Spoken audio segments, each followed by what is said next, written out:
Jean-Alphonse Richard sur RTL. L'heure du crime. Le matin vers 7h, j'ai été réveillé par un appel du directeur du navire. Et il m'a demandé « Douglas, êtes-vous avec une femme dans votre cabine ?» Je lui ai répondu non et je lui ai demandé pourquoi. Il m'a dit « La femme avec qui vous parliez hier soir a disparu. » Bonjour, ce devait être une croisière au paradis pour toute la famille Bradley. Le tour d'un chapelet d'îles des Caraïbes, de Porto Rico à Saint-Martin en passant par Aruba. Ce fut un voyage en enfer qui, plus de 20 ans après, les hante toujours. Au tout début du printemps 1998, leur fille, Amy Lynn Bradley, 23 ans, était portée disparue à bord de l'un des plus grands paquebots du monde. Pas de témoins, pas de cris, pas de corps. Une chute volontaire depuis l'un des ponts supérieurs du bateau, suivie d'une noyade. Cette hypothèse va vite être balayée. Au fil des jours, c'est bel et bien la piste criminelle qui va prendre de l'épaisseur. Au petit matin, alors que le jour se levait sur les côtes de Curaçao, la jeune femme aurait-elle subitement quitté sa cabine pour un rendez-vous, mais avec qui ? Serait-elle descendue à terre lors de l'escale ? Question posée aujourd'hui aux invités de l'heure du crime, la seule émission radio 100% fait divers. Amy Lynn Bradley, la disparue du Rhapsody of the Seas. C'est tout de suite sur RTL.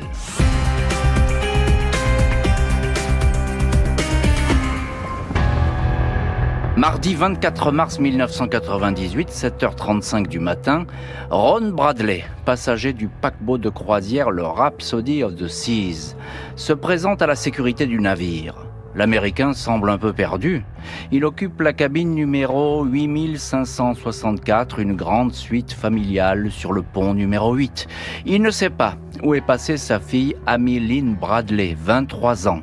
Ce matin, elle a quitté la cabine et depuis, elle est introuvable. Ron Bradley raconte au chef de la sécurité qu'avec son épouse et le frère d'Amy, ils ont fait quelques recherches. Lui-même s'est rendu sur le pont terrasse en espérant trouver sa fille assoupie sur l'un des transats, mais il n'y avait personne. Ron Bradley explique que le bateau, qui compte 999 cabines, est bien trop grand pour que la famille puisse trouver quelque chose. Il demande de l'aide, qu'une annonce soit faite sur le bateau, mais le patron de la sécurité, Lou Costello, refuse. Pas question de donner l'alerte, selon lui. Amy a dû finir la nuit dans une cabine, elle ne va pas tarder à réapparaître, qui plus est. Le Rhapsody of the Seas est en train d'accoster sur la petite île de Curaçao. Il est impossible de bloquer le débarquement des passagers qui vont passer la matinée sur place avant de repartir dans l'après-midi. C'est dans le programme, ils ont payé pour cela. Le directeur de la sécurité ajoute qu'il ne tient pas à provoquer une quelconque panique. Ne vous inquiétez pas, tout va s'arranger, promet-il au père de la disparue. 7h50, 20 minutes après le signalement de la disparition, alors que la plupart des 2000 passagers ont déjà posé le pied dans le port de Willemstad, à Curaçao, la direction du paquebot accepte la diffusion d'un message. Mais en plein débarquement, cette annonce banale, Amy Bradley est attendue à l'accueil du navire. Cette annonce passe quasiment inaperçue. La famille apparaît alors complètement perdue. Au chef de la sécurité du bateau, le père, Ron Bradley, raconte dans le détail ce qui s'est passé. Il s'est réveillé une première fois à 5h15 du matin. Son épouse était endormie. Dans la suite, il a voulu vérifier que les enfants, sa fille Amy et son fils Brad, qui a 2 ans de moins qu'elle, étaient bien rentrés. Le garçon dormait, sa fille était allongée sur un transat sur le balcon extérieur qui permet de contempler le large. Il a vu ses jambes, elle était assoupie. La paroi vitrée séparant le balcon de la suite était fermée. Ron Bradley s'est à nouveau levé à 6h du matin. Son fils était toujours couché, mais Amy n'était plus sur le balcon. La porte vitrée était alors entrebâillée. Il a noté que sa fille s'était entre-temps changée. Elle n'avait pas pris ses papiers d'identité, mais emporté ses cigarettes et son briquet. Aucun désordre particulier sur le balcon ni dans la suite. C'est à ce moment-là que Ron Bradley a décidé de réveiller tout le monde. 11h50, 4 heures après le signalement de la disparition, Eva Bradley, la maman, est reçue par le capitaine du paquebot. Elle souhaite qu'une photo d'Amy soit affichée dans les coursives du bateau. Le capitaine Kjetil Gierstad refuse. Il ne tient pas à paniquer les passagers. À 12h15, il consent toutefois à mobiliser l'équipage pour des vérifications. La fouille est express, seulement 3 quarts d'heure plus tard. Le capitaine Gierstad annonce que les recherches n'ont rien donné. Il suggère que Amy est peut-être descendue lors de l'escale. Les Bradley, des Américains de Virginie, souhaitent alors que la police soit prévenue, mais ils ignorent que le FBI est inopérant ici à Curaçao. C'est une île de possession hollandaise, il n'y a pas de shérif. La famille est totalement désemparée. Ron Bradley, le père de famille, travaille dans une grande compagnie d'assurance. Il s'était vu offrir cette croisière en récompense de ses excellents résultats. Avec sa femme, ils avaient ajouté $2000 de leur poche pour que les enfants puissent les accompagner sur le bateau. Les heures commencent alors à défiler sans que Amy donne le moindre signe de vie. Premier acte d'une très étrange disparition, celle d'Amy Lynn Bradley, fraîchement diplômée de l'université et qui est maître nageuse. Elle est très sportive, personne ne croit à son suicide tant la jeune femme était joyeuse. Une chute depuis le pont n'est pas vraiment crédible, reste peut-être une mauvaise rencontre, mais là on est au tout début, aux premières heures de cette disparition. Et on va le voir dans la suite de l'heure du crime que l'enquête va commencer enfin et va sans doute s'accélérer.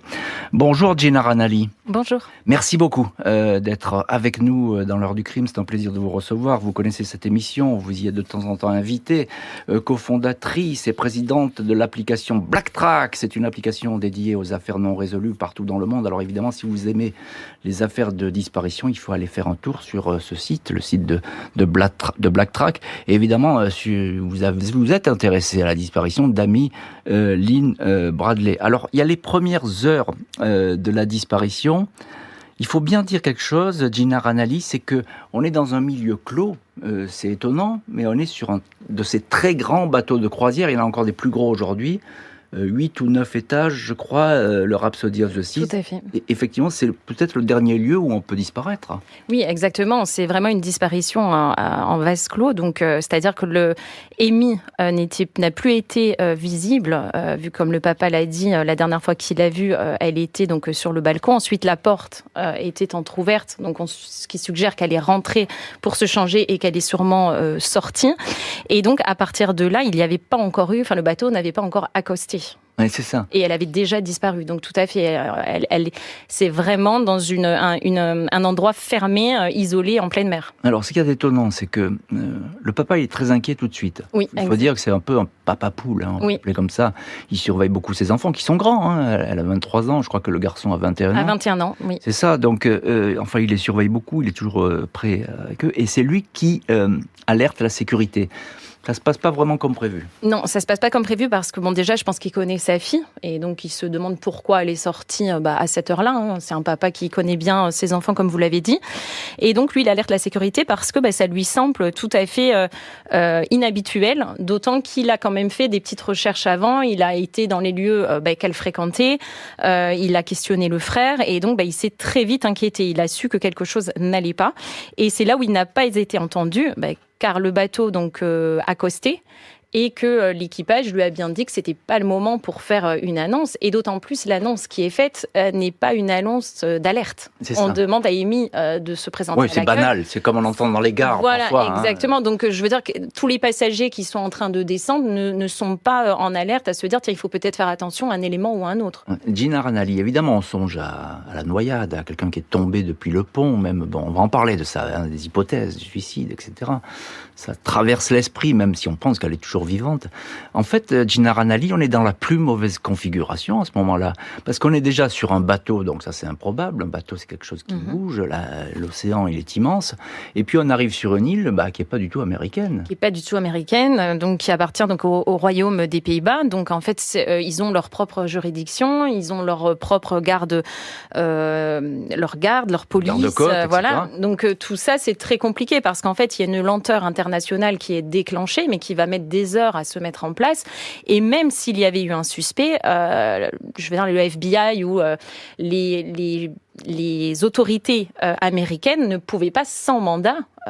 Bien sûr, c'est impossible. C'est impossible. C'est une toute petite île, effectivement, voilà. Et pour des Américains, c'est incompréhensible parce que le papa, il va dire, il faut appeler le FBI, il faut appeler le shérif. Il va dire comme ça. Exactement. Mais là, voilà, les Américains et la géographie, ça fait deux, et ils savent pas très bien où ils sont à ce moment-là. Tout à fait. Donc il y a cette lenteur internationale qui, d'entrée, va faire que le dossier va s'alourdir. Et on sait que dans le cadre d'une disparition, les premières heures sont cruciales. Absolument. Vous faites bien de le rappeler. C'est vraiment très très important. Dès qu'il y a l'alerte est donnée, il faut se mettre dessus. Aujourd'hui, on a un peu plus l'habitude. Ouais. Mais là, on l'a dit, la configuration, elle est vraiment extrême et compliquée, notamment avec cet équipage qui n'a pas envie de sonner l'alarme parce que ça mettrait la panique chez les passagers. Voilà.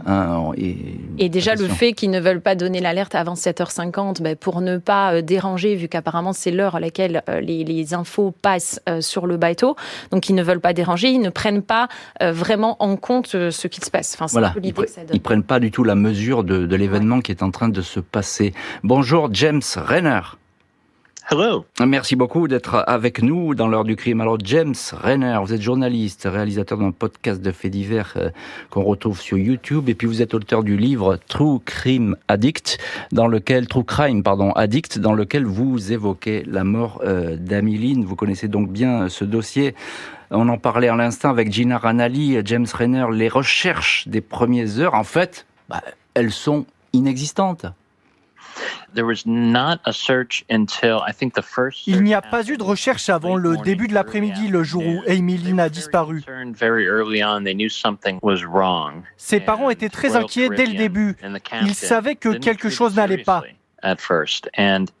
Le capitaine et Royal Caribbean n'ont pas pris ça au sérieux au début. La famille les a suppliés de ne laisser personne quitter le navire jusqu'à ce qu'Amy soit retrouvée. Mais ils n'ont pas écouté et ça a sérieusement impacté l'enquête dès le début. Avant que tout le monde quitte le navire, ils auraient dû fouiller et conserver certaines preuves. Un mot encore, James Renner. Qui est Amy Lynn Bradley ? Amy était une personne très complexe. Mais j'ai parlé avec plusieurs de ses amis et sa famille, et ils dressent tous le même portrait. Amy était une personne que vous remarquiez, elle était très extravertie, elle aimait être le centre de l'attention et traitait tout le monde avec gentillesse. Mais elle avait aussi des secrets. Amy était gay, et à cette époque, il n'était pas bon d'être ouvertement gay aux États-Unis, surtout dans une région aussi conservatrice que la Virginie. C'était aussi une source de conflit au sein de sa famille. Elle avait une petite amie au moment de sa disparition, et pendant ses vacances, elle devait décider si elle allait emménager avec elle ou pas. Sur le bateau, la disparue s'était vite faite remarquer. Mardi 24 mars 98 dans l'après-midi, 7 heures après la disparition d'Amy Lynn Bradley à bord du Rhapsody of the Seas, ses parents et son frère sont en plein dilemme. Le navire est sur le point de lever l'ancre pour poursuivre sa croisière. Il va bientôt quitter l'île hollandaise de Curaçao et le port de Willemstad. Les Bradley décident finalement de rester à terre. Ils veulent vérifier si Amy n'est pas descendue ici à l'arrivée du bateau aux premières heures du matin. Les Bradley ne croient pas une seconde à un suicide ou à une disparition volontaire. Amy venait tout juste d'être diplômée en éducation physique à l'université de Longwood. Elle travaillait dans un restaurant pour payer ses études. Elle allait changer de job. Elle avait emménagé dans son propre appartement lors de la première étape de la croisière, à Aruba. Elle avait envoyé des cartes postales à tous ses amis en disant qu'elle serait là samedi, à 10h, précise. Elle avait acheté des cadeaux pour tout le monde. Une chute du pont du 8e étage est exclue. Amy n'a pas pu escalader la rambarde protégée, qui plus est. Elle avait tellement le vertige qu'elle ne s'approchait jamais du bord. Sur le port de Willemstad, personne n'a aperçu la jeune femme. La famille prend alors contact avec le consulat des États-Unis. Le FBI est prévenu. On répond aux Bradley que la situation juridique est pour le moins compliquée. Personne n'est en mesure de dire si Amy a disparu dans les eaux internationales ou dans celles de Curaçao. Le fait est que seule la police locale est habilitée à intervenir. Mercredi 25 mars, lendemain de la disparition, les gardes-côtes de Curaçao patrouillent en mer des Caraïbes à la recherche d'un corps. Un avion survole le pourtour de cette île des Petites Antilles. Les plages sont ratissées, notamment celles où les courants pourraient charrier un noyé. Les recherches durent 3 jours, mais elles se révèlent vaines. L'une des dernières photos d'Amy, robe noire de soirée, prise lors de la croisière par ses parents, est publiée dans les journaux locaux, mais aussi américains. Tout comme son signalement, 1m68, 52 kilos. La disparue est décrite comme portant des tatouages sur son épaule, un diable de Tasmanie qui joue avec un ballon de basket, un soleil sur les reins, un idéogramme chinois à la cheville droite. Amy porte aussi un piercing au nombril. Samedi 28 mars, 4 jours après la disparition, la famille Bradley est de retour chez elle, à Richmond, Virginie. Un ruban jaune, symbole de disparition, est accroché sous le porche. Ron et Eva Bradley sont entendus par le FBI. Ils racontent la dernière soirée d'Amy. Au soir du lundi 23 mars, toute la famille était sur son 31 pour le dîner. Les parents sont allés se coucher vers 1h30. Les enfants ont préféré continuer à s'amuser. Amy et Brad se sont rendus sur le pont numéro 11. La salle de bal, un orchestre tropical, le Blue Orchid Band jouait des airs de calypso. Vers 2h45, le père de famille dit être allé vérifier si tout allait bien sur la piste parce que son fils venait d'avoir un léger accrochage avec un passager. Il a constaté que tout était rentré dans l'ordre. Brad dansait, Amy discutait avec des stewards. Le frère, également entendu, se souvient que l'un des musiciens, un guitariste surnommé Yellow, était très insistant auprès d'Amy. Il ne la quittait pas des yeux. Sa sœur tentait sans cesse de le repousser.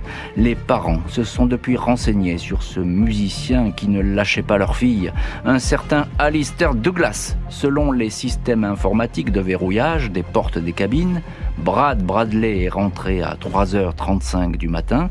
Amy est rentrée dans la cabine 5 minutes seulement plus tard. Frères et sœurs ont bavardé, ils ont fumé des cigarettes. Brad est allé se coucher, Amy est restée sur le transat. Dans la matinée, vers 9h, alors que les Bradley recherchaient la disparue, Brad a soudain été approché par ce fameux musicien, Alistair Douglas. Et ce dernier lui a dit, sans la moindre raison, « Je suis vraiment désolé pour ce qui est arrivé à ta sœur ». Et ça, c'est une parole qui déclenche tout, en tout cas qui va déclencher la suspicion de la famille, une parole tellement intrigante que le FBI, il va vouloir savoir qui est cet Alistair Douglas, alias Yellow. On va voir ce qu'il va pouvoir raconter aux enquêteurs. Cet homme, qui pour l'instant, il n'est pas suspect, il est simplement témoin, mais c'est un témoin important. Le Rhapsody of the Seas va également être fouillé, mais finalement, est-ce qu'il n'est pas trop tard? Gina Ranalli, vous êtes avec nous dans l'heure du crime, cofondatrice et présidente de l'application BlackTrack, application dédiée aux affaires non résolues partout dans le monde. Alors, il y a combien de cas sur BlackTrack au total? Environ 350. Voilà, donc 350 cas de disparition, en tout cas d'affaires non résolues dans le monde. Et vous connaissez bien cette affaire Amy Lynn Bradley. Alors le suicide, évidemment, c'est une piste intéressante. On se dit, elle était désespérée, cette jeune femme. Elle s'est jetée par-dessus le bord, puis elle avait beau être maître nageuse, elle a péri noyée. Mais on n'y croit pas. Non, alors c'est une théorie qui est très vite écartée. Donc ni la famille ni les enquêteurs ne croient donc au suicide, pour la simple et bonne raison que Amy, elle est décrite donc comme une jeune femme donc joyeuse, fraîchement diplômée. Elle va commencer un nouveau travail. Elle avait prévenu ses amis qu'elle allait rentrer à 10h le samedi. Et elle venait aussi d'adopter un chien. Et surtout, elle n'avait aucun antécédent psychologique qui pourrait l'amener à se suicider sur un coup de tête. Donc vraiment, le FBI n'a jamais priorisé cette piste. Elle prenait pas de médicaments? Rien. Voilà, c'est ça. C'est pas vraiment, voilà. Elle n'a pas vraiment un profil de toxicomane? Non, il n'y a aucun antécédent psychologique vérifié, connu à ce jour. Très sportive, fraîchement diplômée, la vie était devant elle. Effectivement, il n'y a aucun motif d'aller se suicider. James Renner, je voudrais qu'on reste avec vous également sur la possibilité de la chute. Vous êtes journaliste et vous êtes l'auteur du livre True Crime Addict, dans lequel vous évoquez la mort d'Amy Lynn Bradley. Alors, la chute, peut-être, mais on sait qu'elle est sortie sans doute de cette cabine d'elle-même et qu'elle s'est changée en sortant de la cabine. Elle a emporté ses cigarettes et son briquet.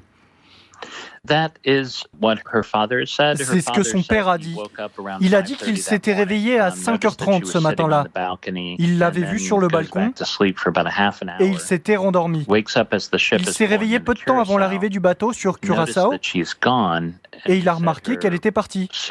Elle avait pris ses cigarettes, son briquet et son appareil photo. Il a pensé qu'elle était partie prendre des photos sur le pont supérieur. On ne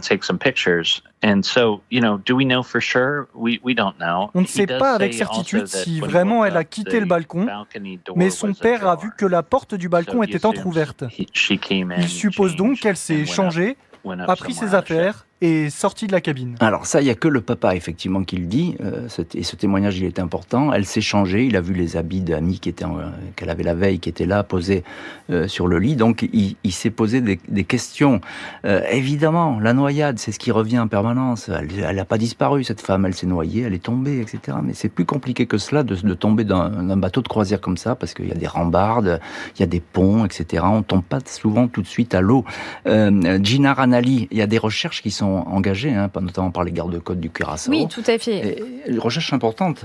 Elles sont en deux phases. Donc, il y a eu une première phase de 3 jours, donc menée par la garde côtière, donc des Antilles néerlandaises, où il y a eu des bateaux, des plongeurs, des hélicoptères, un avion radar. Donc, il y a quand même eu beaucoup de moyens déployés. Donc, c'est vrai que si elle était tombée à l'eau, pour le FBI, des objets flottants auraient été retrouvés, ou des chaussures, ou au moins ou un corps. Ou le corps aurait pu être ramené également sur les plages. Donc, ils ont quand même déclenché de gros moyens. Et puis, il y a eu cette deuxième phase où là, il y a eu un élargissement donc du périmètre avec de plus gros moyens, avec l'appui donc des agents à ce moment-là américains et des enquêteurs privés, mais aucune trace, ni objet, ni indice n'a été découvert pour corroborer la thèse de la noyade. Le FBI, dès qu'il a le feu vert, il se préoccupe tout de suite de cette affaire. Oui. Il faut savoir que le FBI, en matière de disparition, ils sont assez offensifs quand même. Ah oui, complètement. Oui, ils prennent tout de suite les choses avec beaucoup à cœur et avec directement un attrait criminel, je vais dire. Eux, la thèse du suicide et de la noyade,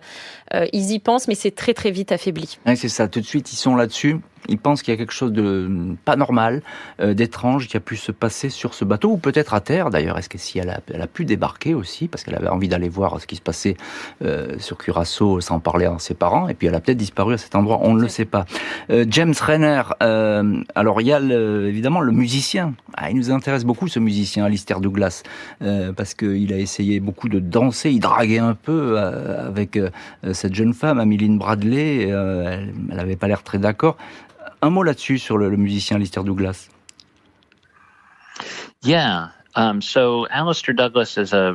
Oui, Alistair Douglas était membre du groupe qui jouait sur le navire.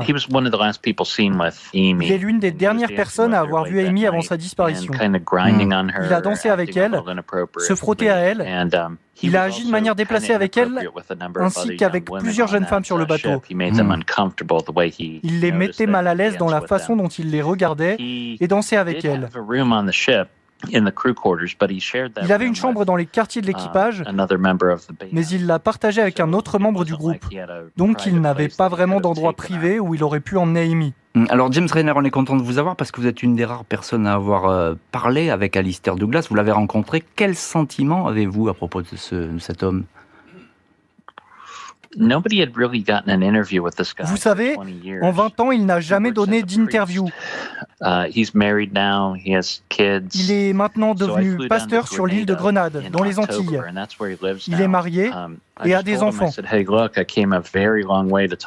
En octobre, j'ai pris l'avion et je suis allé le rencontrer. Il a accepté de me parler. Il m'a dit qu'il savait qu'il avait dépassé les limites avec certaines femmes sur le bateau. Mais je ne pense pas qu'il cache quoi que ce soit. Il m'a aussi dit qu'Amy lui avait confié qu'elle était gay et les conséquences que cela pouvait avoir sur sa vie quotidienne. Donc je pense qu'il savait qu'il n'allait rien obtenir d'elle, mais il était heureux de flirter et de danser avec elle cette nuit-là. Le FBI va enfin monter à bord du navire et recueillir des témoignages.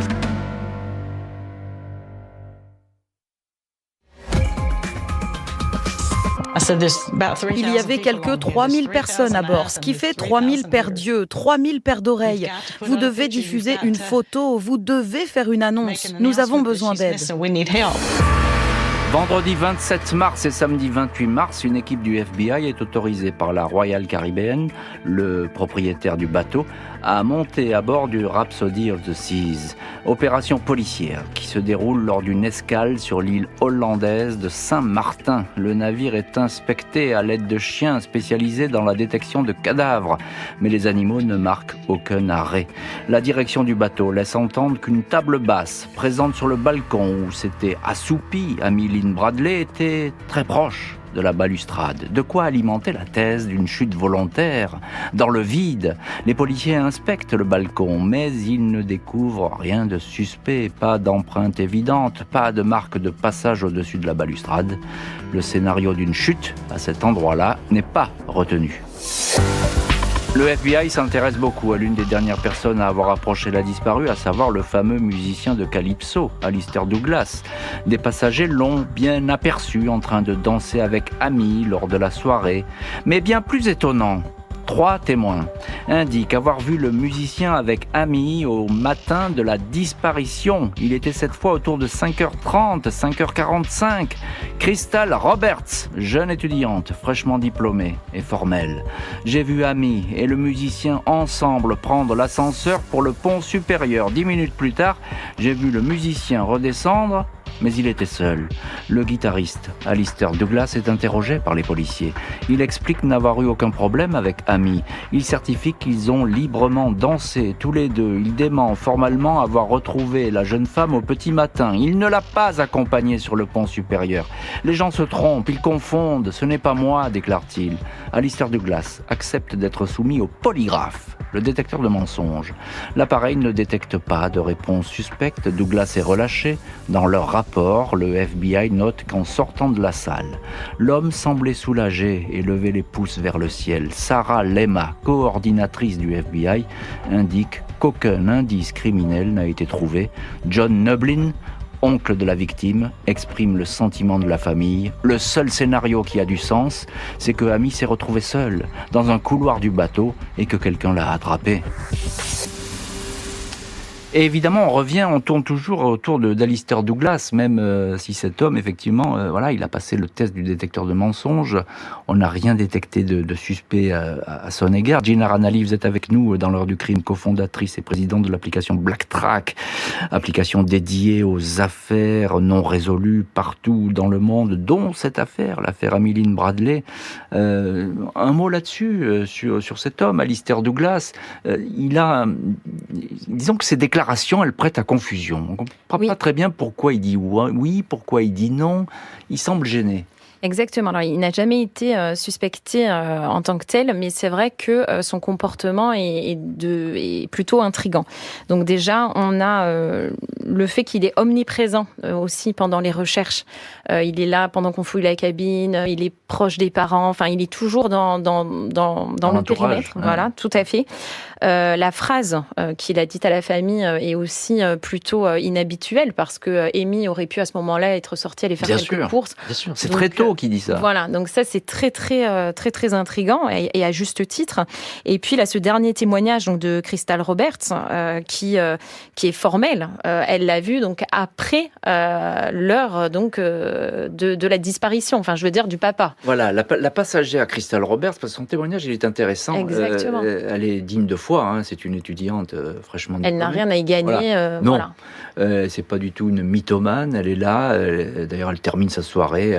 Ils ont passé une nuit blanche, etc. Et elle le décrit très clairement. Tout à fait. Donc, ce qui fait que le dernier témoin ne serait plus le père, mais Alistair Douglas, si on en croit cette jeune Crystal. Et oui, et ça change. Ça change un peu le cours aussi des choses. Ça change beaucoup la donne, hein, effectivement. Donc là, on peut s'interroger effectivement sur cette présence, vraie ou faux. Écoutez, ça, le FBI pour l'instant n'a pas tranché. En tout cas, il a tranché. Il a dit que cet homme n'était pas suspect et qu'on ne pouvait plus continuer à l'interroger de cette façon. James Renner, vous êtes avec nous et vous avez beaucoup enquêté sur cette affaire. Journaliste américain, auteur du livre True Crime Addict, et dans ce livre qui est en anglais, vous évoquez la mort d'Amy Lynn Bradley. Alors, toutes les vérifications, est-ce que toutes les vérifications ont été faites, notamment sur la liste des 2000 passagers? Il y a aussi 600 membres d'équipage, c'est un très gros bateau. Est-ce que toutes ces personnes ont-elles été vérifiées, leurs antécédents, peut-être qui y sont, etc. Est-ce qu'on a regardé tout ça? No, I'm sure they did not. Non, je suis persuadé que tout n'a pas été fouillé. Ils n'ont pas vérifié toutes les chambres, j'en suis certain. Même si on a dit au Bradley que c'était le cas. J'ai parlé avec un vidéaste qui était sur le navire quand Amy a disparu. Il filmait pour une entreprise qui avait offert le séjour à certains de ses employés. Il avait d'énormes caisses d'équipement, des caisses assez grandes pour cacher un corps. Et personne n'a fouillé sa chambre. Personne. Donc je sais qu'ils n'ont pas tout fouillé, ni tout vérifié. Étonnante découverte de James Renner. D'autres témoins, nombreux, certifient avoir vu la jeune femme vivante, mais à terre cette fois. Samedi 25 avril 1998, Ron et Eva Bradley, les parents de Amy, sont de retour sur la petite île de Curaçao, là où le Rhapsody of the Seas faisait escale le jour de la disparition. Un chauffeur de taxi certifie avoir vu leur fille, au matin de la disparition, courir sur un parking du port. Elle recherchait une cabine téléphonique. Le chauffeur de taxi a reconnu cette femme comme étant Amy, après la diffusion de l'avis de recherche dans les journaux et sur des affiches. Deux jeunes Canadiens venus pratiquer la plongée à Curaçao affirment eux aussi avoir vu Amy Lynn Bradley après la disparition. C'était sur la plage de Porto Mari. Ils l'ont reconnu après avoir vu son visage dans une émission télé. David Carmichael, l'un des touristes, affirme que Amy n'était pas en très bonne compagnie. Elle était encadrée par deux hommes menaçants. Selon le témoin, l'un des individus pourrait ressembler au musicien du bateau Alistair Douglas. Carmichael s'est approché de la jeune femme. Elle parlait anglais, elle avait des tatouages, elle portait une montre offerte par l'un des deux hommes. Je suis toujours hanté par cette rencontre, je suis sûr que c'est elle. Le FBI va enquêter sur ce témoignage, mais ne va pas pouvoir le corroborer. La famille Bradley va recevoir d'autres témoignages attestant de la présence d'Amy à tel ou tel endroit. En janvier 99, un marin de la US Navy dit avoir été abordé dans une maison de passe de Curaçao par une jeune femme indiquant qu'elle était la disparue. Les vérifications ne vont rien donner. Fin 99, les parents sont approchés par un militaire. Il certifie que leur fille est prisonnière dans une maison en Colombie. Il l'a retrouvée, il peut la libérer. Mais le dénommé Frank Jones est un escroc. Il va dépouiller les Bradley de $25 000. Il sera condamné à 5 ans de prison. Et ce sont des témoignages qui ne vont jamais cesser. Gina Ranalli, cofondatrice et présidente de l'application BlackTrack, application dédiée aux affaires non résolues partout dans le monde. Évidemment, ce genre de dossier, vous les connaissez par cœur. Et vous savez mieux que moi que dès lors que quelqu'un disparaît, là, il y a des dizaines de témoignages. Tout le monde se manifeste. Alors, il faut bien dire, la vérité, c'est que 99,9% des témoignages sont le plus souvent fantaisistes, hélas. Mais on ne peut pas se permettre d'en laisser passer un seul. Alors là, il y a des témoignages, on la voit à peu près partout. On va la voir à San Francisco. Vous avez suivi la piste de ces témoignages. San Francisco, dans un restaurant de l'île de la Barbade, etc., etc. Exactement. Oui, il y a toute une série de témoignages qui vont s'accumuler, mais on remarque quand même qu'il y a un certain fil rouge qui est soit dans des maisons de passe, soit sur des sites d'escorte. Il y a quand même, c'est très très centré sur le trafic sexuel. Ah. Oui. Donc il y a quand même cette prédominance qui va remonter donc à travers tous ces témoignages, même si dans les restaurants, tout est à chaque fois vérifié localement par le FBI. Il ne laisse rien passer, même un petit témoignage qui semble faible, parce que tout peut avoir un sens et un intérêt. Donc vraiment, il ne laisse rien passer. Et puis, il faut savoir que l'île donc se trouve dans une zone qui est déjà connue pour tout ce qui est, si vous voulez, l'exploitation sexuelle des femmes. C'est un lieu, c'est une place qui forte du trafic d'êtres humains, c'est Exactement. ça ? Elle est jugée dangereuse à l'époque et elle l'est d'ailleurs encore aujourd'hui. Donc il y a des trafics qui n'ont toujours pas été démantelés à 100%. Encore aujourd'hui ? Tout à fait. Il y a eu des arrestations donc en 2019 notamment sur un réseau qui s'appelle les Drink Girls. Donc c'est un réseau qui recrutait des femmes au Venezuela, en Colombie, pour les faire venir travailler dans les bars, les faisant donc migrer sur l'île sous prétexte d'un emploi légitime. Et on peut voir sur une enquête de 18 mois, il y a environ 160 femmes qui ont été quand même recensées. 4 propriétaires de bars ont été arrêtés entre 2014 et 2019. Et aujourd'hui, ils disent bien que le réseau n'a pas été totalement démantelé. Ce qui fait que, d'après vous, Gina Ranalis, je poursuis votre analyse, c'est qu'on ne peut pas exclure un enlèvement même un peu brutal tout de suite, comme ça, à la sauvette. Exactement. En tout cas, même le FBI ne le met pas de côté.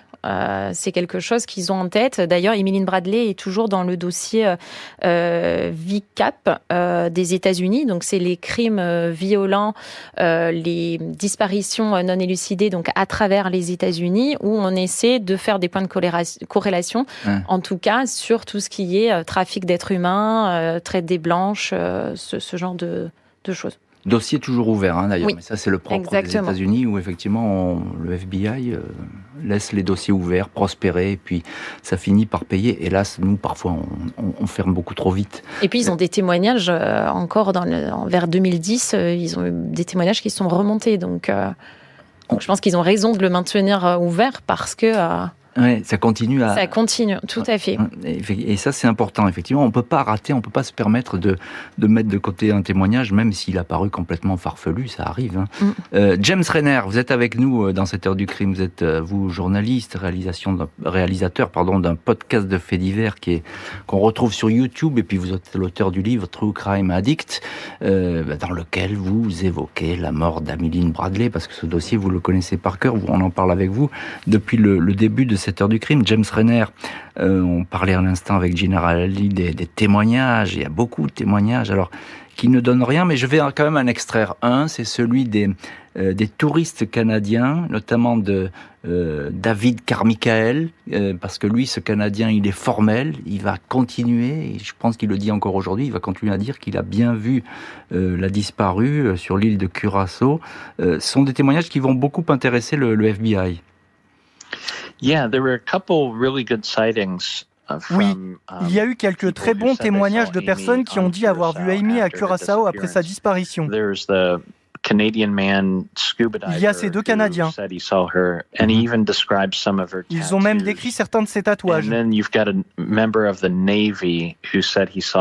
y avait aussi un membre de la marine qui disait l'avoir vu dans un bordel. Je ne sais pas si c'était vraiment Emeline, mais les témoignages oculaires sont souvent peu fiables. Surtout après avoir vu sa photo aux informations. Notre cerveau peut parfois créer de faux souvenirs. Je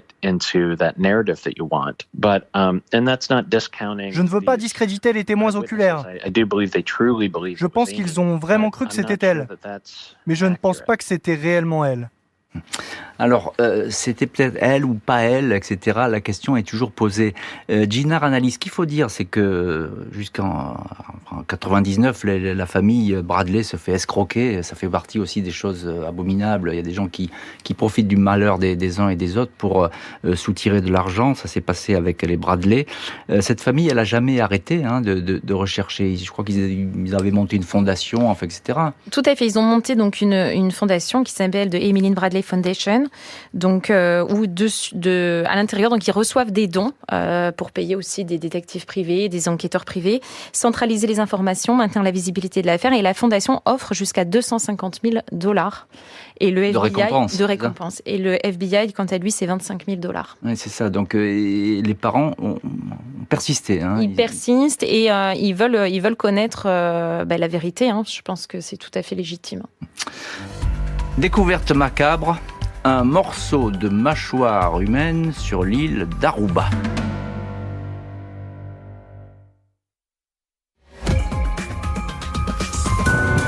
Vendredi 12 novembre 2010, 12 ans après la disparition d'Amy Lynn Bradley, un os de mâchoire est retrouvé sur une plage de l'île d'Aruba. Ce petit état des Caraïbes faisait partie des étapes obligatoires du Rhapsody of the Seas. Les parents de la disparue fournissent alors aux enquêteurs des relevés dentaires de leur fille, mais il ne s'agit pas de la mâchoire d'Amy Lynn. L'ossement était très ancien. Mercredi 24 mars 2010, Amy Lynn Bradley est officiellement déclarée morte, bien que son corps n'ait jamais été retrouvé. Le dossier de sa disparition reste ouvert. Le FBI va diffuser régulièrement des photos vieillies de la victime. Une prime de $25 000 est toujours ouverte par les policiers à celui ou celle qui permettra de retrouver un élément pouvant conduire à la disparue du Rhapsody of the Seas. Elle me manque quand je fais la vaisselle, quand je prends une douche, quand je travaille. Elle est mon cœur, elle est tout le temps avec moi. Elle sait que nous l'aimons et que nous nous battrons jusqu'à notre dernier souffle pour la retrouver. La voix de la maman, Eva Bradley, dans un documentaire diffusé en 2011 sur A&E Crime Central aux États-Unis. Bien sûr, c'était un documentaire. James Renner, vous êtes avec nous dans cette heure du crime. Alors, cette affaire, on la connaît pas très bien en France, l'affaire d'Amy Lynn Bradley, la disparue du Rhapsody of the Seas. C'est vrai que ça a jamais fait beaucoup d'émissions. Elle est pourtant passionnante et on s'aperçoit que des années après, eh bien, il y a toujours des pistes qui sont ouvertes et c'est important. Par contre, aux États-Unis, alors dites-nous, James Renner, c'est une histoire qui est très très connue. Vraiment, c'est un classique. Oui, je pense que c'est l'une des 10 affaires non résolues les plus célèbres ici aux États-Unis. Tout le monde en parle encore et se demande ce qui s'est passé. C'est très mystérieux et aussi inquiétant parce qu'on se rend compte que lorsque quelque chose se passe mal sur un bateau de croisière, il n'y a personne vers qui se tourner. Mais oui, c'est ça, c'est le problème.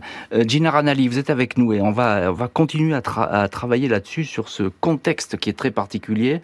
Vous êtes cofondatrice et présidente de l'application BlackTrack, application, je l'ai dit, dédiée aux affaires non résolues partout dans le monde, et vous connaissez bien le travail de la police et la difficulté effectivement de remonter ces affaires où parfois il n'y a pas de traces, il n'y a pas de cadavres, il n'y a pas de témoignages, et c'est le cas pour Amy Lynn Bradley. Le FBI, ils sont assez malins parce que ils entretiennent effectivement le dossier ouvert, vous nous l'avez dit, et régulièrement, je pense que vous vous intéressez à ça aussi, c'est qu'il y a des photos vieillies, des disparus qui réapparaissent, il y a des appels à témoins qui sont également lancés, mais ça c'est assez régulier aux États-Unis. Oui, tout à fait. D'ailleurs, pour exemple, en 2005, il y a une photo qui est envoyée de manière anonyme au site donc de la disparition de la famille Bradley, et elle y montre donc par exemple une jeune femme qui ressemble à Amy avec un pseudonyme Jazz. Donc c'est un site d'escorte et donc tout le site, enfin les informations ont été envoyées de manière anonyme. Cette photo a été rendue publique dans le cadre d'une émission télé qui s'appelle Dr Phil et évidemment les FBI a mené son enquête mais n'a jamais retrouvé cette escorte. Oui. Alors il y a quelque chose d'étonnant, c'est que effectivement quand on parle de trafic d'êtres humains, de traite des blanches, comme on disait parfois il y a quelques années, tout le monde dit mais non c'est pas possible, ça tient du fantasme, etc. On n'enlève pas les gens comme ça, mais c'est faux. Non, c'est faux, ça existe bel et bien, et le FBI l'a tout à fait signalé et le dit encore aujourd'hui. Ce sont des endroits qui sont soit à destination ou soit pour le transit. Qu'est-ce qu'il faut faire selon vous dans cette affaire Amy Lynn Bradley pour essayer peut-être de remonter une piste? Est-ce qu'il y a des choses qui n'ont pas été faites? On parlait tout à l'heure des passagers qui n'ont pas été checkés comme ils auraient dû l'être. Alors, c'est le problème, c'est que l'enquête elle démarre mal. Tout à fait. Alors, tous les passagers n'ont pas été auditionnés ainsi que tous les membres de l'équipage. Donc selon le dossier du FBI, les membres de l'équipage qui y travaillaient ce soir-là ont été auditionnés, pas les autres.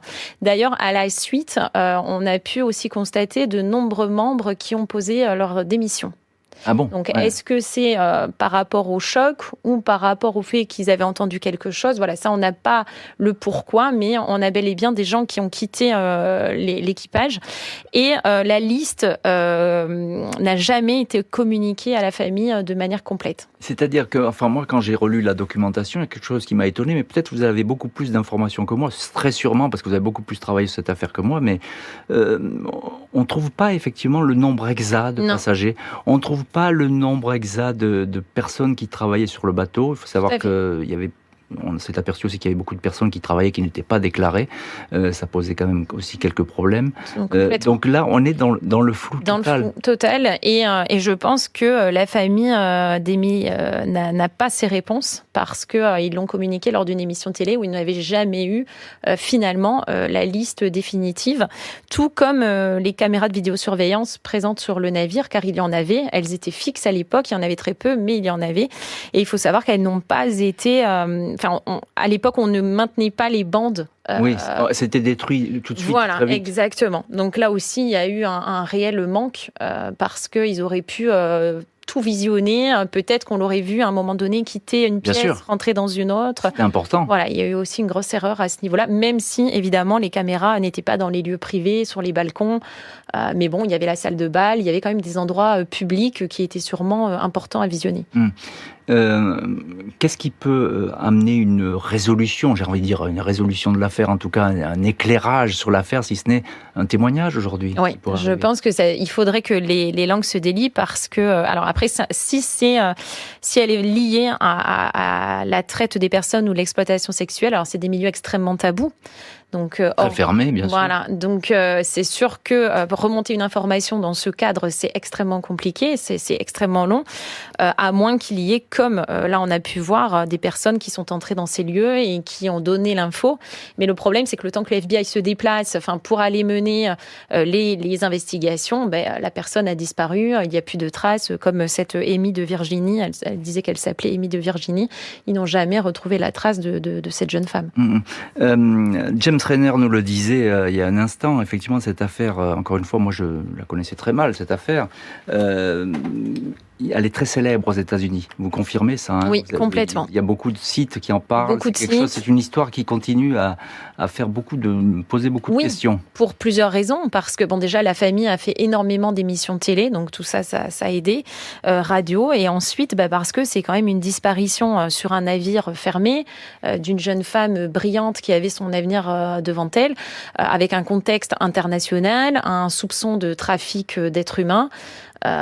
Et une défaillance du système de sécurité. Tout se joue sur un huis clos, on a dit, et ça c'est toujours passionnant, les histoires dans un huis clos. Puis c'est une histoire aussi familiale. Familiale. Est-ce que mais évidemment la famille est hors de cause, mais est-ce qu'on a interrogé cette famille sur les... Je pense qu'elle n'a jamais été, en tout cas, suspectée. Ouais, jamais suspectée. Non. Mais interrogée sur sur leur fille, etc. Jamais. Jamais. C'était la famille parfaite. On va retrouver James Renner, journaliste. Je vais terminer cette émission avec vous, James Renner. Vous connaissez bien cette affaire. Vous avez, je le répète, écrit un livre où elle figure, cette affaire True Crime Addict. Alors, depuis le début de cette émission, on se pose avec vous beaucoup de questions. On s'interroge, on se demande ce qui a pu se passer sur ce bateau de croisière où il y avait 2000 personnes. Et c'est ça peut-être le défaut. Justement, Gina Ranelli, juste avant James Renner, un petit mot. Elle a mal démarré cette enquête, et là on sait que quand une enquête démarre mal, ça se passe pas bien. Disons que le temps de latence avant le début des recherches a été la plus grosse erreur. James Renner, un dernier mot avec vous. La famille Bradley, est-ce qu'elle espère toujours cette famille? Parce qu'on l'a dit, elle a jamais cessé de rechercher Amy.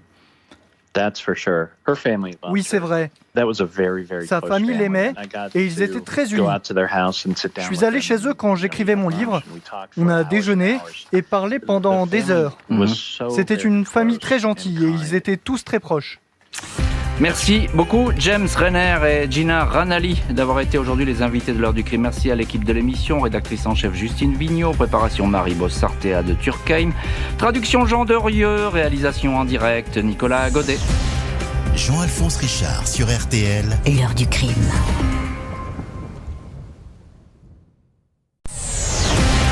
Jean-Alphonse Richard sur RTL. L'heure du crime. Le crime de la vallée de Quincampoix, l'enquête avance. D'après les témoignages recueillis, la police commence à mieux cerner la silhouette de l'homme qui pourrait être l'agresseur de Madame Leneveu. Il pourrait s'agir d'un vagabond qui aurait séjourné dans un ancien hangar du dépôt SNCF. Bonjour, le temps a presque effacé l'histoire que je vais vous raconter aujourd'hui. Ce fut pourtant l'un des crimes les plus épouvantables du début de l'été 1983. Une vieille dame modeste, assassinée près de Cherbourg, de la façon la plus barbare qui soit. Décapitée après avoir été attaquée, elle s'appelait Antoinette Leneveu et était âgée de 80 ans. À l'époque, l'enquête va suivre bien des pistes, celle d'un mystérieux promeneur en bleu de travail jamais identifié, celle d'un déséquilibré, d'un squatteur marginal ou encore du tueur en série Francis Holm. Sans résultat, les policiers vont finir par se pencher sur la personnalité de la victime, une mamie bienveillante, prévenante, amicale, dont on va s'apercevoir qu'elle cachait bien des choses. Enquête désormais confiée au pôle des cold cases. Le corps a été exhumé en novembre 2023. Va-t-il parler ? Le passé obscur et inavouable de la vieille dame l'a-t-elle entraîné dans la mort ? Comment expliquer un tel sadisme, un tel acharnement ? Question posée aujourd'hui à nos invités. Jean-Alphonse Richard sur RTL. L'heure du crime. Mardi 21 juin 1983, début de matinée, deux femmes ne cachent pas leur embarras et même un début d'inquiétude devant la porte close d'une petite maison de la rue Louis Lansonneur à la Glacerie, commune limitrophe de Cherbourg. L'une des femmes avait rendez-vous avec Antoinette Leneveu, mais celle-ci, âgée de 80 ans, ne répond pas au coup de sonnette. Chose inhabituelle, les volets du rez-de-chaussée côté rue sont depuis la veille restés ouverts. Une fenêtre est comme entrebâillée. Le commissariat de Cherbourg, puis les pompiers sont alertés. La demeure silencieuse est plongée dans la pénombre. En entrant, on repère vite de nombreuses taches de sang très abondantes, et ce dans plusieurs pièces. Les chambres, le salon, la cuisine semblent sans dessus-dessous, comme si l'habitation avait été retournée. Dans le jardinet, qui donne sur la Divette, une rivière appréciée des pêcheurs de truites, on retrouve le gilet et le dentier de la vieille dame. On pressent le pire. Le corps de la malheureuse est retrouvé dans la Divette. Antoinette Leneveu porte ses bas et une espèce de robe tablier bleu. Elle est en partie dénudée, sa chemise de nuit flotte dans la rivière, sa tête a disparu. La décapitation a été très franche, comme pourrait procéder un boucher professionnel.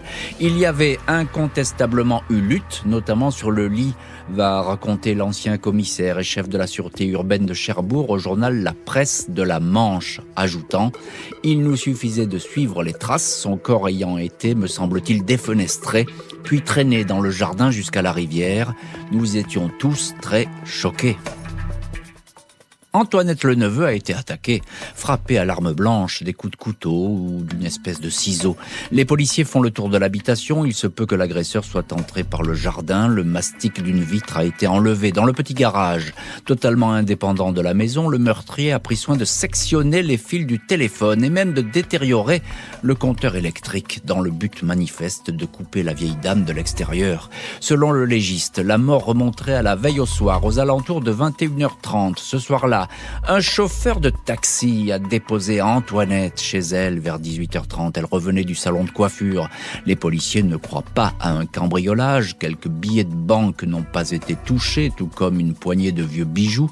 Antoinette Leneveu touchait une pension des plus maigrelettes. Elle n'avait pas d'argent, vivait chichement, chaussée de bottes. Les pompiers fouillent la petite rivière à la recherche de la tête manquante. En début de soirée, la tête d'Antoinette est finalement retrouvée à proximité de la maison, dans un entrepôt désaffecté de la SNCF, dans une fosse à huile, une tête entourée d'un morceau de tissu. Les enquêteurs pensent tout de suite à l'acte d'un déséquilibré, même si une mise en scène n'est pas exclue. Les premiers suspects concernés sont ces marginaux qui squattent les entrepôts ferroviaires désertés du secteur. Une faune que certains riverains qualifient d'inquiétante. Un tueur est-il dans la ville ? L'angoisse est palpable, car dans tous les cas de figure, on se demande qui pouvait bien en vouloir à Antoinette. Ici, tout le monde l'aimait bien, tout le monde la connaît. Ses voisins, ses amis louent sa gentillesse, sa générosité, une femme toujours prête à rendre service. Présentée comme une veuve sans enfant vivant dans cette maison depuis le début des années 60, on sait que son mari, inspecteur central des douanes à Cherbourg, est décédé en 1964. On ne sait rien d'autre, car la vieille dame ne parlait jamais de son passé. Même ses intimes ignorent tout de sa vie. Et on va voir au fil de cette heure du crime que l'existence, le passé d'Antoinette Leneveu est bien plus complexe qu'il n'y paraît. Reste à savoir si ce passé a un lien avec cet assassinat ou plutôt cette tuerie, cette boucherie. Tout le monde, pompiers, policiers, journalistes locaux arrivés sur les lieux, sont tous choqués par cette scène de crime qui est véritablement épouvantable. Bonjour Ludivine Lagneps. Bonjour Jean-Alphonse. Merci infiniment d'avoir accepté l'invitation de l'heure du crime. Vous êtes journaliste à la Presse de la Manche et votre journal, la Presse de la Manche, a sorti sous votre signature une très longue enquête sur la mort d'Antoinette Leneveu. C'est d'ailleurs une enquête qui est disponible sur votre site internet, le site de la Presse de la Manche, le mystère de la femme sans tête. Alors évidemment, quand nous, à l'heure du crime, on a vu cette série dans ce journal, on a tout de suite tilté parce que cette affaire, on ne la connaît pas et effectivement, elle est un petit peu passée aux oubliettes avec les années qui se sont écoulées. Cela fait 40 ans que le meurtre a été commis. Ce qui marque, Ludivine Lagneps, vous la connaissez parfaitement donc cette affaire, ce qui marque tout de suite, c'est l'extrême violence des faits. Oui, parce que déjà ce qu'on peut dire, c'est que c'est un crime qui est peu commun pour la ville qui est Cherbourg au début des années 80, où il y a peu de crimes de sang. Un magistrat de l'époque me disait, à cette époque-là, il y avait un crime de sang par an, police et gendarmerie réunis. C'est très peu. Donc c'est très très peu. Le légiste lui-même me disait, on faisait une poignée d'autopsies par an à cette époque-là, des crimes violents ou pour lever des doutes sur des morts suspectes. Donc oui, d'abord c'est inattendu et c'est extrêmement violent parce qu'on constate que cette octogénaire est agressée dans sa chambre, elle reçoit des coups de couteau. On sait qu'elle s'est vigoureusement défendue, que son corps a été traîné, décapité, a priori post-mortem au bord de cette rivière. Et ça s'arrête pas là, puisque j'ai envie de dire, en plus, sa tête est jetée dans ce dépôt désaffecté de l'autre côté de la rivière. Donc c'est beaucoup pour cette femme sans histoire de 80 ans et c'est beaucoup pour Cherbourg. Mais on a presque le sentiment, bon évidemment on s'est acharné, ça c'est un euphémisme lorsqu'on voit la scène de crime, mais on a presque l'impression qu'on a voulu l'humilier, elle est à moitié déshabillée, on a enlevé sa tête, on l'a jetée un petit peu comme un paquet dans cette rivière. Ouais, alors j'ai essayé de chercher à comprendre ce que pouvait signifier cette décapitation, sa portée symbolique. J'ai parlé à des psychologues qui sont spécialisés dans ces questions-là, et oui, souvent la décapitation n'intervient pas par hasard. C'est quelque chose de personnel, presque d'intime, ou en tout cas qui traduit une proximité émotionnelle entre la victime et son auteur. En tout cas, il y a la volonté de supprimer son identité, son visage, et là, il y a beaucoup de choses qui s'empilent, sa tête, son corps. Donc on a du mal à faire un peu le tri dans tous ces éléments. Et oui, évidemment, on pense, je l'ai dit, à un déséquilibré. Le fait est, c'est que ce déséquilibré, encore une question, Ludivine Lagneps, ce déséquilibré, il semble bien connaître la disposition de cette maison, les habitudes de la maison, puisqu'il va trafiquer le compteur électrique, couper les fils du téléphone. Il faut savoir où ça se trouve, tout ça. Tout à fait, parce que c'est une maison un peu particulière. On a donc, vous l'avez dit, ce garage indépendant sur le côté. Il fallait quand même savoir que les fils du téléphone et le compteur étaient à l'intérieur. Et puis il donne sur la route. C'est une route assez passante. On est au mois de juin à 21h30, a priori dans ces eaux-là. Il fait jour. Pour ce qui est de la maison, oui, elle est un peu biscornue. On entre en réalité par le premier étage côté route. Il y a les chambres de chaque côté. On descend un escalier. On arrive à l'étage inférieur où on a cuisine, salon, cellier, etc. Et là, ça donne sur le jardin qui descend, sur cette rivière et sur le dépôt de l'autre côté. Donc, on est dans un mouchoir de poche, mais c'est une maison quand même un peu particulière, oui. Bonjour Philippe Bertin. Bonjour Jean-Alphonse Richard. Merci infiniment d'être aujourd'hui avec nous dans le studio de l'heure du crime. Alors vous êtes également normand, mais vous travaillez, journaliste pour la Manche Libre et Tendance Ouest. Évidemment, cette affaire dans la région, on en a entendu beaucoup parler. Absolument. Et vous aviez été évidemment au courant de cette histoire qui est non résolue. Parlez-nous un petit peu Ludivine Lagneps disait que c'était un coin très tranquille, cette petite vallée là qui est proche de Cherbourg. Oui, alors c'est un coin à la fois tranquille, mais qui a aussi une assez mauvaise réputation. En tout cas, à l'époque. Aujourd'hui, ça a peut-être changé, mais c'est un lieu encaissé, qui fut autrefois un lieu de promenade pour les Cherbourgeois. Il y avait des guinguettes. Vous avez parlé de la rivière, la Divette. On aimait aller s'y promener, on aimait aller y pêcher. C'était un endroit plutôt sympathique. Et puis, au fur et à mesure, cet endroit est devenu un peu glauque, voire même carrément glauque. Moi, j'y suis allé, évidemment, voir cette maison dont parle Ludivine.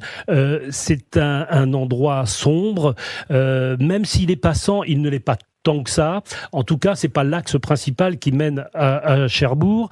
Et si j'ose dire, c'est la rue où habite la pauvre femme qui s'est fait assassiner, qui a été assassinée. Elle porte le nom d'un poète, Louis Lansonneur, qui a vécu à cet endroit-là. Mais le lieu n'a rien de poétique. N'a rien de poétique.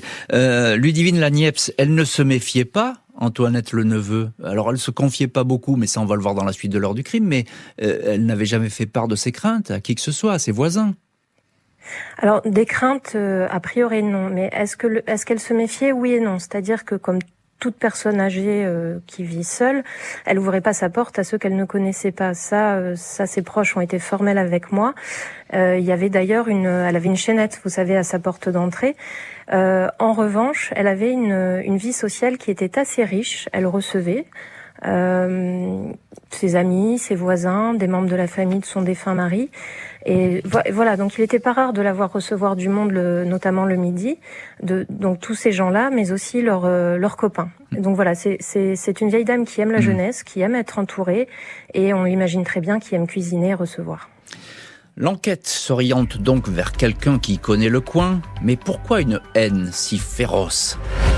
Quelques jours après la découverte du corps sans tête d'Antoinette Le Neveu, une information judiciaire pour assassinat commis avec acte de torture et barbarie est ouverte. C'est une affaire qui a ébranlé tout le monde. Population, enquêteurs, magistrats, une décapitation, c'est peu banal. Il y avait beaucoup d'émotions, racontera l'ancien procureur de Cherbourg au journal La Presse de la Manche. Les policiers locaux, épaulés par leurs collègues du SRPJ de Caen, ne perdent pas une minute. Un homme qui était en relation avec la victime, décrit comme un esprit un peu simple, instable, est le premier arrêté, placé en garde à vue. Ses déclarations sont fluctuantes, confuses, difficiles à suivre. Certes, il connaît Antoinette, mais ce qu'il raconte sur le crime est incohérent et ne concorde pas avec d'autres témoignages. Il est relâché. Il fallait vérifier le voisinage. Les gens du coin, au départ, ont pensé qu'on trouverait quelque chose dans l'entourage géographique ou parmi des jeunes connus de la police. Mais très vite, nos premières pistes ont été abandonnées, concède l'ancien procureur Jean-Jacques Zirnelt. Les enquêteurs de Cherbourg, emmenés par le commissaire Bernard Finance, vont demeurer concentrés sur la piste locale pendant 6 bons mois. Un signalement parvenu très tôt dans le dossier, les intrigues au plus haut point. Le lundi 20 juin, veille de la découverte du corps, entre 21h15 et 22h15, des pompiers combattent un feu de broussailles en surplomb de la rivière La Divette et de la rue Louis Lansonneur, le domicile de la victime. Ils voient alors passer à pied un homme, seul, en bleu de travail, plutôt jeune, trapu. Il traverse les voies, enjambe une barrière, s'éloigne en direction de Cherbourg. Il a gardé la tête basse quand il est passé près de nous, va indiquer un pompier. Quelques minutes plus tôt, l'homme en bleu de travail a été aperçu par des pêcheurs, des riverains en train de rôder de part et d'autre de la rivière. Des voisins d'Antoinette l'ont vu en contrebas du jardin. Autant de témoignages précieux. C'est en effet à cette heure-là que la vieille dame a été assassinée. Les recherches pour retrouver cet inconnu vont se multiplier, sans succès. 2 ans plus tard, un portrait robot, visage rond, cheveux bruns, mi-longs, est publié dans les journaux. L'appel à témoins demeure sans écho. On avait cette piste, cela correspondait au cheminement des événements, mais cela ne nous a pas mené plus loin, admet le commissaire Finance. La piste Francis Holm est elle aussi étudiée. Le tueur en série avait beaucoup sillonné la région. À l'été 89, il avait même été interpellé dans le secteur de Cherbourg pour une autre affaire, mais Holm sera mis hors de cause. Les mois, les années vont ainsi s'écouler sans qu'aucun suspect ne soit arrêté. Au fil du temps, les témoignages se font de plus en plus rares et les langues vont avoir toujours plus de mal à se délier. Les rumeurs, elles, continuent à courir sur la victime. Ses voisins et ceux qui la côtoyaient sont dans l'incapacité de dire qui elle était vraiment. Avec le recul, il s'avère qu'Antoinette ne racontait jamais sa vie, ne livrait aucune confidence. Était-elle plus riche qu'on ne le croyait? Détenait-elle une fortune ou des documents compromettants dans la maison retournée par par le tueur. Beaucoup de bruit courait autour d'elle, va dire un enquêteur à la presse de la Manche. Ce qui étonnait, c'était la complexité de cette femme. Elle avait une histoire derrière elle. Et cette histoire, les policiers et les magistrats vont essayer de la remonter pour voir si la clé de l'assassinat ne se cache pas dans cette vie pleine de secrets. On va voir ce que vont découvrir les enquêteurs dans la suite de l'heure du crime. C'est plutôt surprenant. Pour l'instant, revenons à l'assassinat. Ludivine Laniepce, journaliste à la presse de la Manche, est l'une de nos invités aujourd'hui dans l'heure du crime. C'est vous qui avez sorti cette grande enquête dans le journal La Presse de la Manche sur le mystère de la femme sans tête. C'est comme ça, cela qu'était formulé votre titre. C'est la piste locale qui est privilégiée, Ludivine. C'est-à-dire, c'est quelqu'un qui connaît le lieu. Il n'y a pas d'autre solution. Et cet homme en bleu, il fait beaucoup parler, en bleu de travail. Oui, je pense que vos auditeurs commencent à comprendre la mécanique. C'est évidemment d'abord la piste locale, on élargit ensuite le cercle. Donc il y a ses neveux par alliance qui sont entendus tout de suite, mais comme ils n'étaient plus en relation avec elle depuis une bonne dizaine d'années, ils sont exclus assez rapidement. On auditionne également ses voisins les plus proches, on va dire qu'ils sont une dizaine à l'époque. Il y a des commerçants dans cette rue et il y a des marginaux aussi et cet homme en bleu de travail. Donc il y a plusieurs choses à exploiter. Les marginaux, c'est pas inintéressant parce qu'effectivement il y a ces dépôts quasiment pas en ruine, mais enfin qui sont abandonnés par la SNCF. Et là il y a beaucoup de monde qui dort, qui passe, etc. Ça c'est intriguant pour les policiers.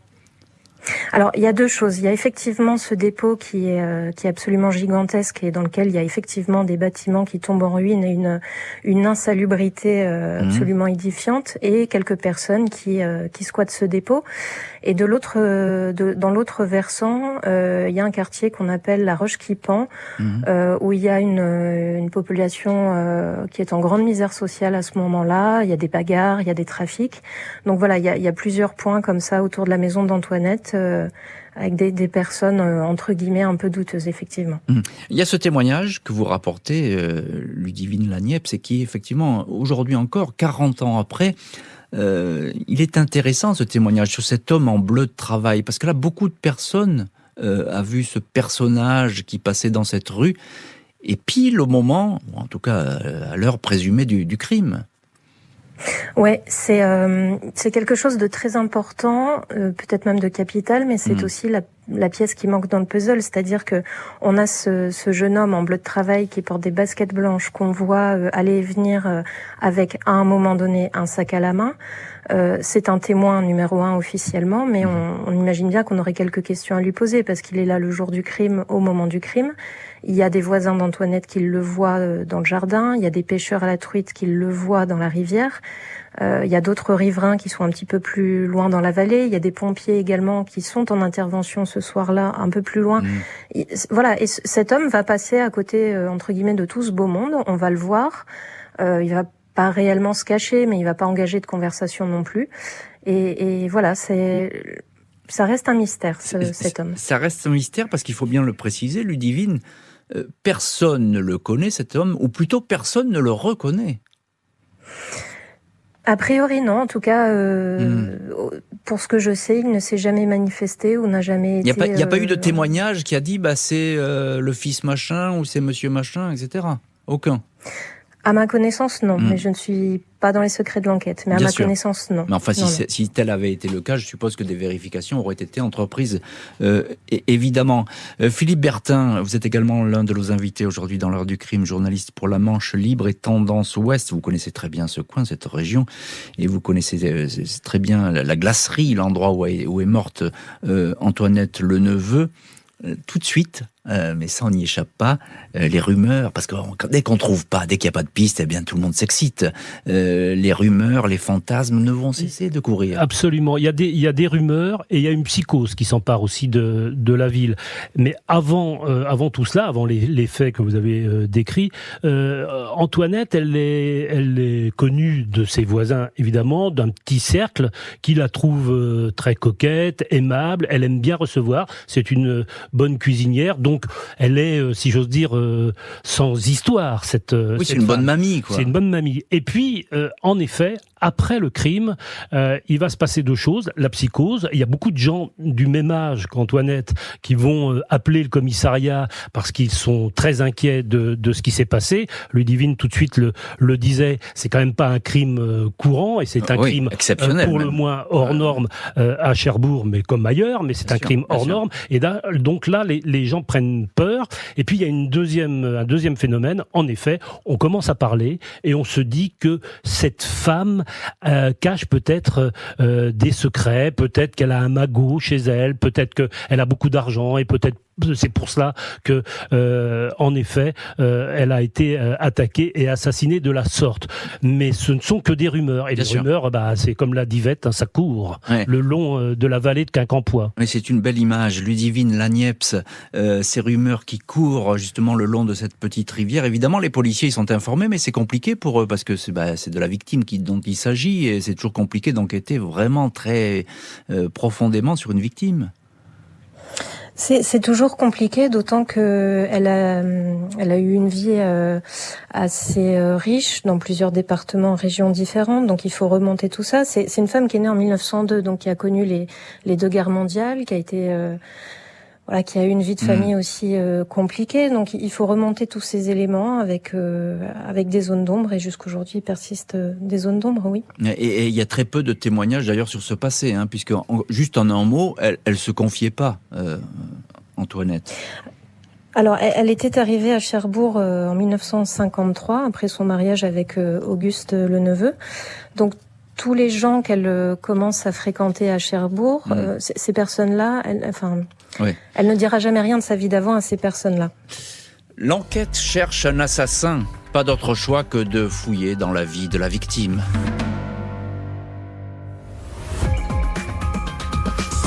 Le mobile, disons le plus apparent, le mobile serait très vraisemblablement le vol.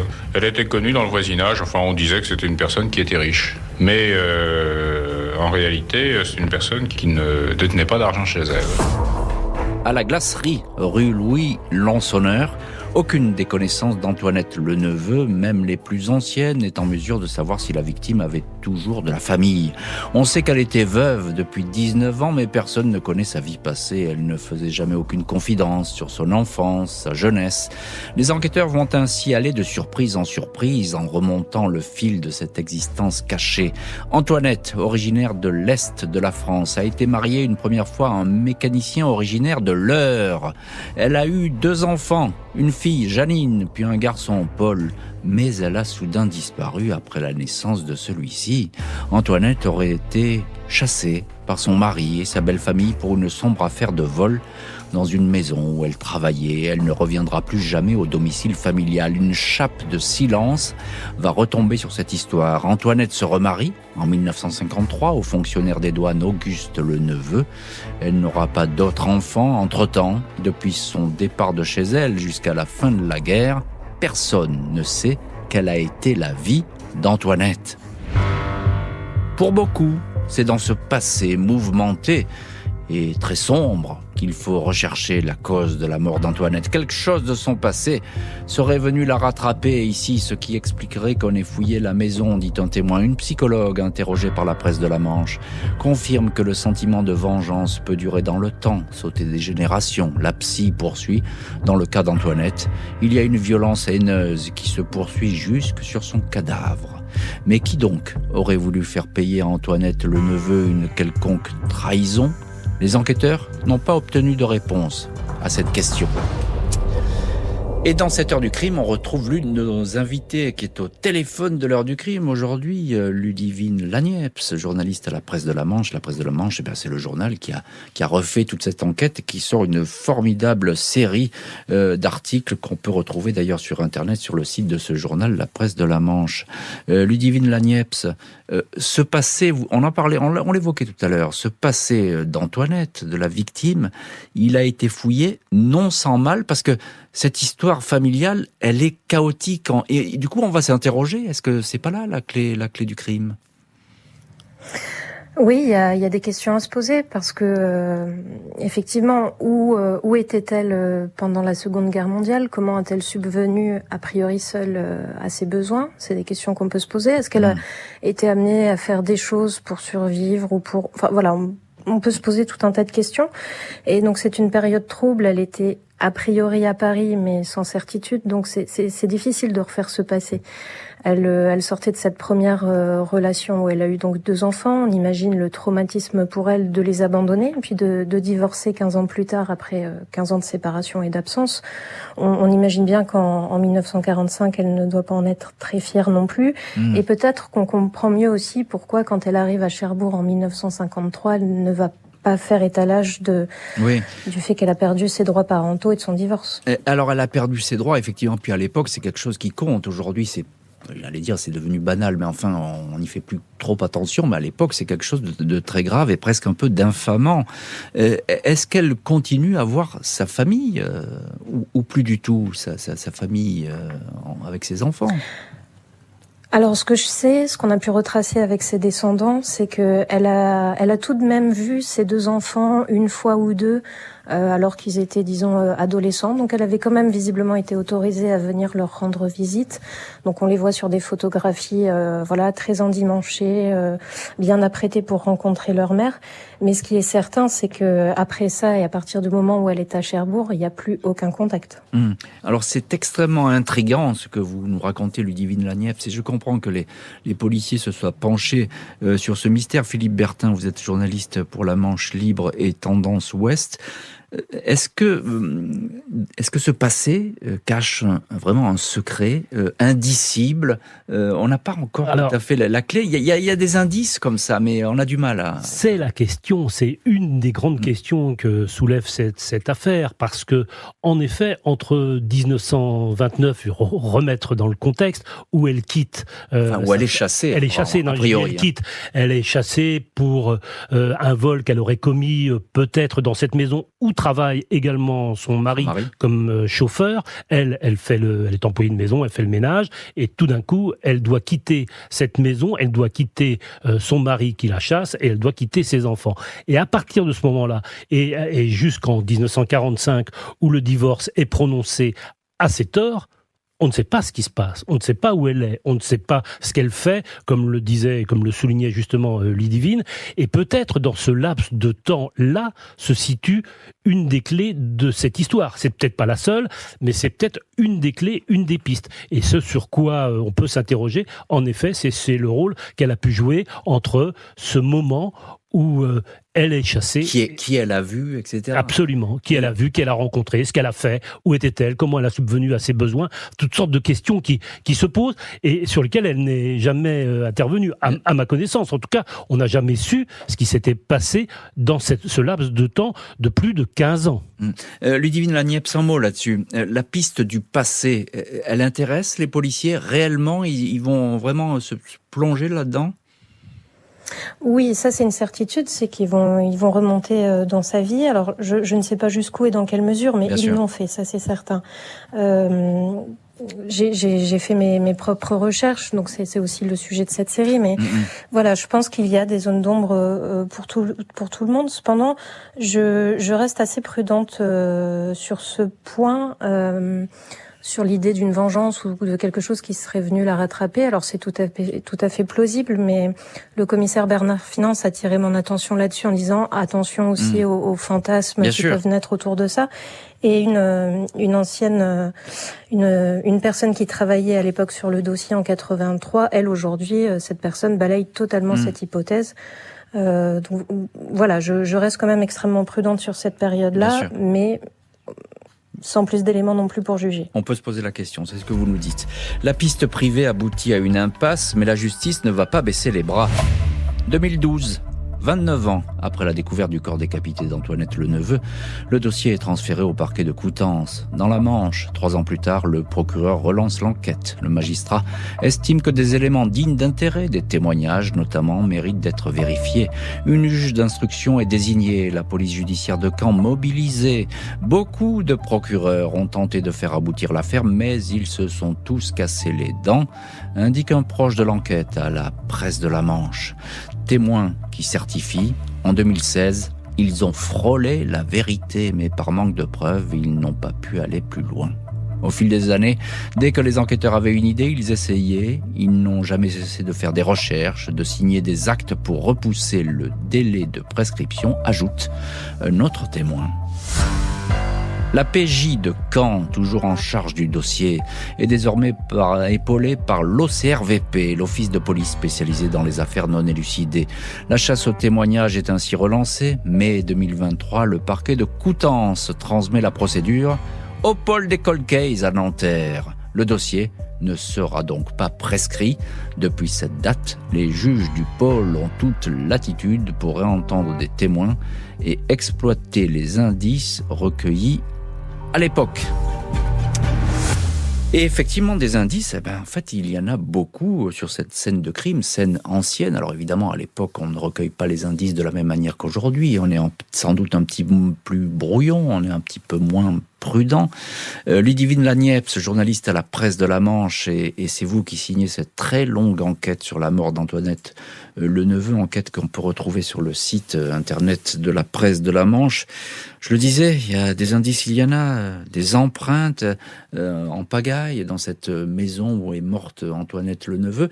Est-ce que ces indices, on est 40 ans après, est-ce que ces indices peuvent parler déjà ? Est-ce qu'on a conservé toutes ces pièces ou pas dans l'enquête ? Les indices, effectivement, il y en a eu. On parlait tout à l'heure du billet qui avait été trouvé dans sa chambre. Il y avait du sang dessus. Il y a tout un tas d'effets personnels. Oui, tout à fait. On peut. Je peux également dire. Alors, Guy Mabir, qui était le reporter de la Presse de la Manche en 83, qui était sur les lieux et même dans la chambre, l'a vu. Des empreintes digitales ont été relevées. Ça m'a été confirmé dernièrement. Est-ce qu'on peut encore faire quelque chose avec ? Je vous avoue que je ne sais pas. Est-ce que des scellés ont été conservés ? Je n'ai jamais réussi à me faire confirmer l'information, donc je ne sais pas. Mais ce qu'on peut dire, évidemment, c'est que si ça a été le cas, ça peut nourrir de très grands espoirs au vu des progrès de la police scientifique, oui. Oui, même si ces empreintes, à supposer qu'on puisse détecter de l'ADN, si par bonheur un des vêtements, par exemple, d'Antoinette avait été conservé, ça sera déjà compliqué de le faire matcher parce que effectivement, il n'est pas sûr que la personne qui a commis le crime soit aujourd'hui fichée, mais on ne sait jamais. On peut, avec de l'ADN de parentèle, la généalogie, on peut remonter parfois très loin aujourd'hui et élucider des crimes. Alors, Philippe Bertin, vous êtes journaliste pour La Manche Libre et Tendance Ouest. C'est compliqué aujourd'hui parce qu'on est en carrefour de l'enquête. Alors le pôle Cold Case a du courage même de reprendre ce dossier parce que c'est un dossier ancien, mais où il y a encore beaucoup de témoignages. Il y a eu notamment un témoignage important, mais qui, je ne sais pas ce qu'il vaut, mais la personne qui a témoigné est décédée aujourd'hui, mais qui s'est vanté sur son lieu de travail de connaître celui ou celle qui a fait ce coup. Et alors je ne sais pas s'il est crédible. En tout cas, ça a été rapporté et c'est un voisin d'Antoinette. Et aujourd'hui, la seule peut-être solution ou la seule issue ou le seul chemin possible, c'est que en effet, des gens puissent parler autour de ce qu'ils ont pu voir ou de ce qu'ils peuvent savoir de cette histoire. Alors, il y a l'histoire secrète entre guillemets d'Antoinette dans une autre vie qui est celle de sa première famille, et puis il y a aussi son histoire avec sa belle famille, dont elle était plutôt, avec qui elle était en froid un peu.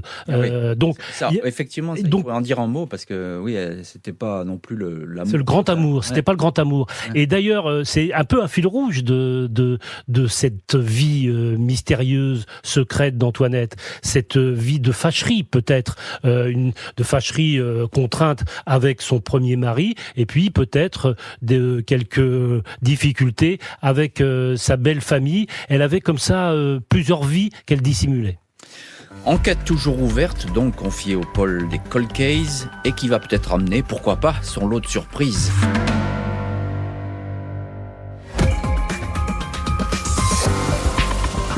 Mardi 7 novembre 2023, une juge du pôle des affaires non résolues de Nanterre fait procéder à l'exhumation 40 ans après sa mort du corps d'Antoinette Le Neveu. L'opération s'est déroulée dans le plus grand secret, dans le cimetière de la Chapelle Saint-Laurent, sur les hauteurs de Nacqueville, à une 30aine de minutes de Cherbourg.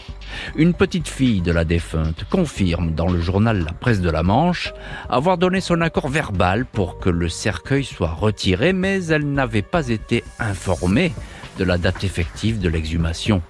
Une nièce d'Antoinette Le Neveu, qui avait découvert l'exhumation en se rendant au cimetière pour y déposer des fleurs, n'avait pas non plus été prévenue.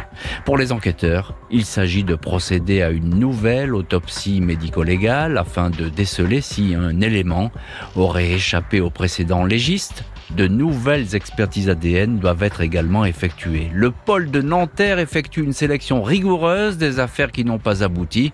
S'il rouvre ce dossier, c'est forcément qu'il y a de nouveaux éléments, indique François Angevin, chef de service au SRPJ de Caen. Le pôle judiciaire des cold cases ne s'est pas arrêté à la seule exhumation dans le cimetière de la Manche.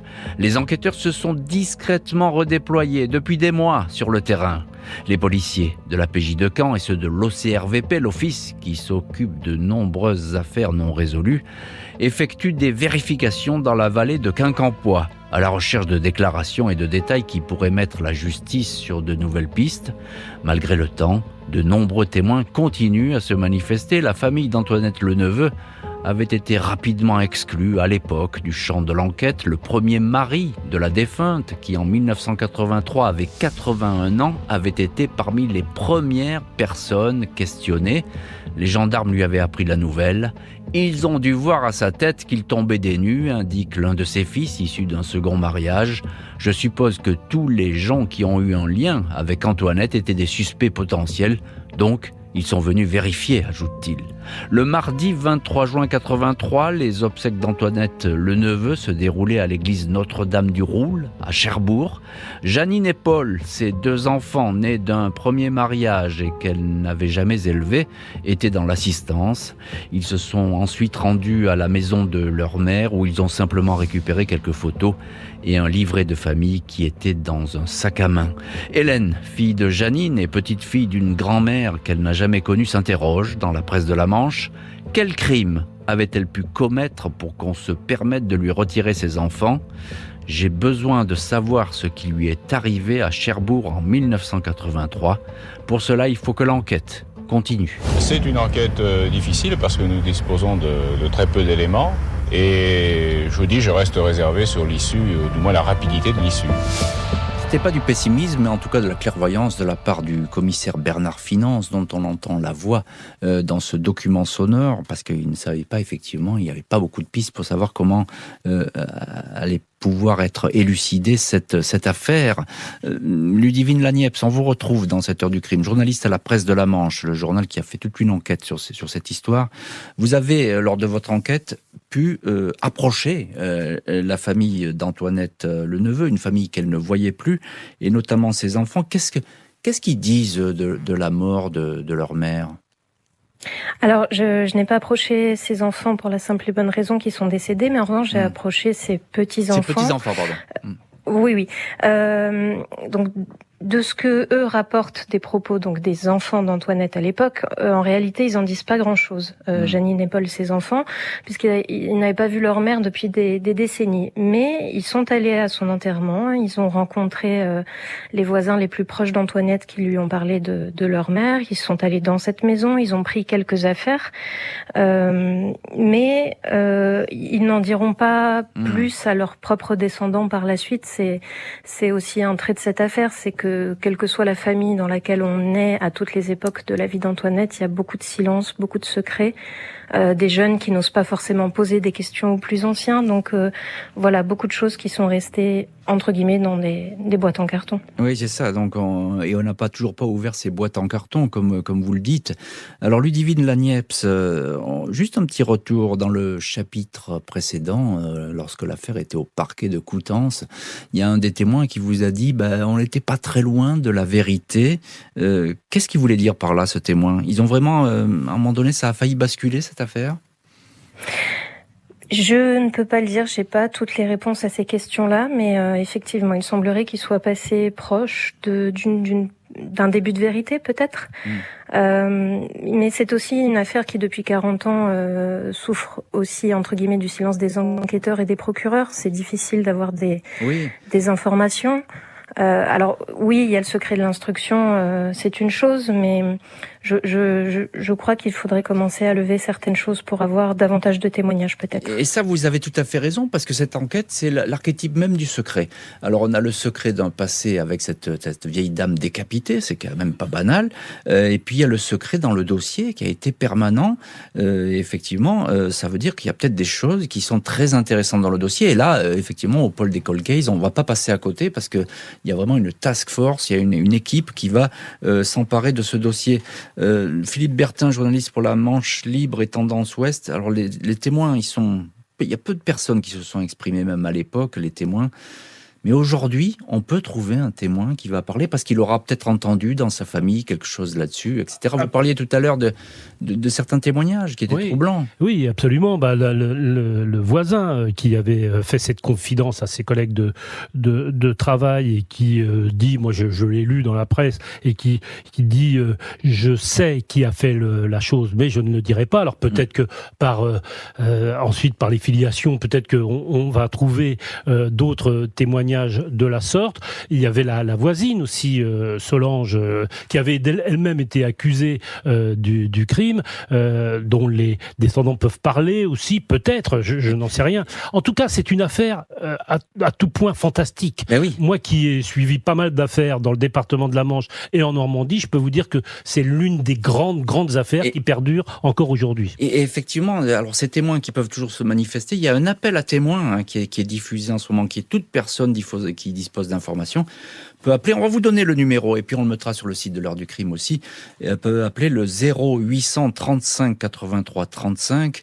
On vous donnera les coordonnées aussi des boîtes mail où on peut joindre, effectivement, où on peut témoigner de manière anonyme. Ludivine Lagneps, on peut même s'adresser à votre journal, finalement, si on veut témoigner. C'est pas trop tard?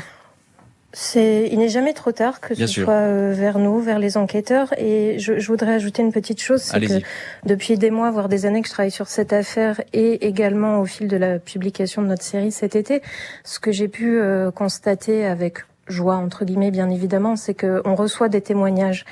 À chaque fois qu'on reparle de cette affaire, on a de nouvelles personnes qui se manifestent, soit vers nous, soit vis-à-vis des enquêteurs. Et ça, c'est bien, et c'est vraiment ce dont on a besoin aujourd'hui. Merci beaucoup, Ludivine Lagneps et Philippe Bertin, d'avoir été les invités de l'heure du crime. Merci à l'équipe de l'émission, rédaction en chef Justine Vigneault, préparation Marie Bossard, réalisation Jonathan Griveaux. Jean-Alphonse Richard sur RTL. L'heure du crime.